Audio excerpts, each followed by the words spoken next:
विज्ञान और धर्म में इतना ही अंतर है कि वैज्ञानिक कहते हैं कि पहले इस्तेमाल करो फिर विश्वास करो। आप हमारी चीज का परीक्षण कर लो, आपको अच्छा लगे, आपकी मति स्थिर हो जाए तो उसे मानिएगा। यानी पहले आप इस्तेमाल करो फिर विश्वास करो। लेकिन धर्म क्षेत्र ऐसा नहीं है। धर्म कहता है पहले आपको श्रद्धा करनी होगी, विश्वास करना होगा, तब आप देखिए कि आपको क्या नहीं मिलता है यहां से। बहुत से लोग तो परमात्मा में पत्थर देखते हैं और हमारे महापुरुषों ने पत्थर से भी परमात्मा को प्रकट कर लिया है। यह है श्रद्धा, यह है विश्वास। मीराबाई जब वृंदावन आई तो क्या हुआ? आपने सुना होगा औरंगजेब, जिसकी पूर्व की राजधानी में हम यहां बैठे हैं, है ना, औरंगाबाद जिसको हम कहते हैं। लेकिन खैर, राजा तो हमारे परमात्मा है। ऐसे कुछ आतताई तत्व आए जिनके कारण हमारी भूमि को बहुत क्षति सहनी पड़ी है। लेकिन उसी औरंगजेब ने जब हमारी सनातन धर्म के दिव्य निर्मित मंदिरों को तोड़ा, क्यों? क्योंकि उसके अंदर श्रद्धा नहीं थी, उसके अंदर वो निष्ठा नहीं थी, वो नास्तिक था, उसको बुत परस्ती दिखाई दी, तो उसने हमारे भगवान के मंदिरों को भी तोड़ दिया। जहां हमारी आस्था, निष्ठा, जहां हम परमात्मा के साक्षात दर्शन करते हैं, जहां हमारे ठाकुर विराजमान हैं, उस स्थानों को, उस दिव्य मंदिरों को उसने तोड़ा, क्योंकि उसके अंदर श्रद्धा नहीं थी, विश्वास नहीं था, उसे परमात्मा नहीं मिले, मिल भी नहीं सकते थे। लेकिन हमारी आस्था, हमारी निष्ठा वहीं उसी मंदिर में जब मीराबाई आई, वहीं जो उस दिव्य वृंदावन में मीराबाई आई, तो उन्होंने अपने सांवले की मूर्ति मदन मोहन जी के दर्शन किए और वही मदन मोहन जी को साक्षात प्रकट कर लिया। वही मूर्ति तब भी विराजमान थी और अब भी विराजमान थी, लेकिन औरंगजेब को बुत परस्ती नजर आई, श्रद्धा नहीं थी, तो वही मंदिरों को उसने विध्वंस किया।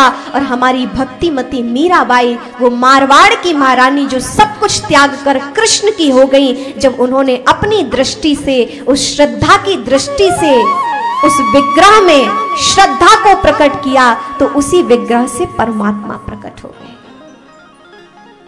कहने का तात्पर्य ये है कि श्रद्धा का विषय है, ये विश्वास का विषय है। और जब आप श्रद्धा और विश्वास के साथ भागवत जी की शरण में बैठते हैं, तो भागवत जी पूर्ण रूपेण हम सब पर कृपा करती है। भागवत जी कोई पोथी नहीं है, कोई साधारण किताब नहीं है। आप जरा समझिए, आप कोई किताब पढ़ते हैं, आप कितने बार एक किताब बार बार पढ़ सकते हैं? एक बार।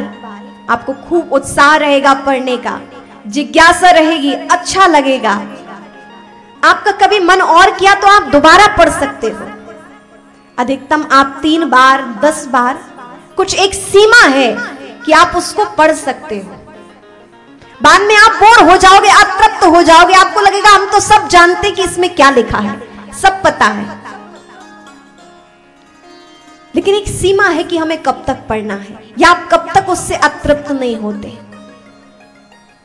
लेकिन भागवत जी आज की नहीं है, आज से कई हजार वर्ष तब से भागवत जी हम सब श्रवण कर रहे हैं। और कितने महापुरुषों ने लाखों बार इसको गाया है, कितने अरबों बार इसको पढ़ा गया है, लेकिन आज भी कोई व्यक्ति तृप्त नहीं हुआ। इसको जितना पढ़ता है उतना आनंद आता है, उतने पढ़ने और सुनने की जिज्ञासा प्रकट होती है। क्योंकि भगवान की कथा सुनने से और भगवान के दर्शन से कभी भी कोई भी भक्त तृप्त नहीं हो सकता।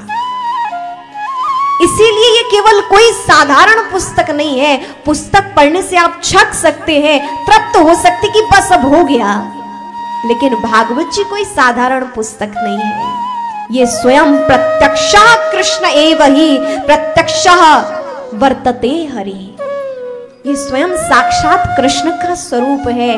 जब भगवान श्री कृष्ण आज से लगभग 5000 वर्ष, 5500 वर्ष इस धराधाम को छोड़कर अपने धाम गोलोक को जाने वाले थे, तब भगवान अपना तेज इस भागवत जी में समर्पित करके गए कि जब भी किसी को मेरे आश्रय की जरूरत होगी वो भागवत जी की शरण में जाए। तो ये वो साक्षात भगवान श्री कृष्ण ही यहां विराजमान है। यदि कोई साधारण पुस्तक होती, आपके घरों में पुस्तकें हैं, क्या आप उसे सिर पर लेकर चलते हैं? क्या आप चंदन चावल अर्पित करते हैं, पुष्प अर्पित करते हैं, दीप दिखाते हैं? नहीं, क्योंकि वो साधारण पुस्तक है। लेकिन भागवत जी क्या है? साक्षात परमात्मा का स्वरूप है। इसलिए हम भगवान का जिस प्रकार पूजन करते हैं उसी प्रकार भागवत ग्रंथ का भी पूजन करते हैं। चंदन चावल दीप नैवेद्य सब प्रदान करते हैं, क्योंकि स्वयं भगवान श्री कृष्ण का रूप है।